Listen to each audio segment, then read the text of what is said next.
भी एमिति आसे जो समय खेलकूद करने कथा से समय निष्पाप कोमलमती सात्विक भोई जहाँ बयस 3 वर्ष खेलकूद करने समय से निमोथ्रोक्स रोग से पीड़ित हो मेडिकल चिकित्सित होती।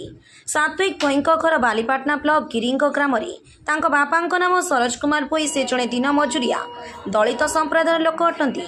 निज पुअर चिकित्सा कराइबा से निज संजित अर्थ बीएसके कार्ड रखि अर्थ सरी जहाँफल मेडिकल चिकित्सित होगापी अर्थ प्रतिबंधक साजिछि।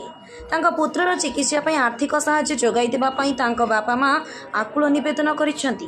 Bureau report Jaydev news. नमस्कार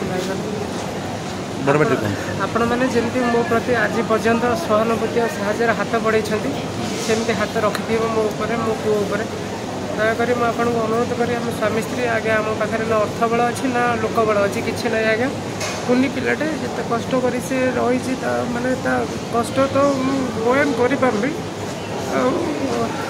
आपण मैंने मत अधा बाटे छाड़ी जीदेनि शेष से मो पिला को मो कोल देवे से विश्वास मुझे रखी आप रोच भाई।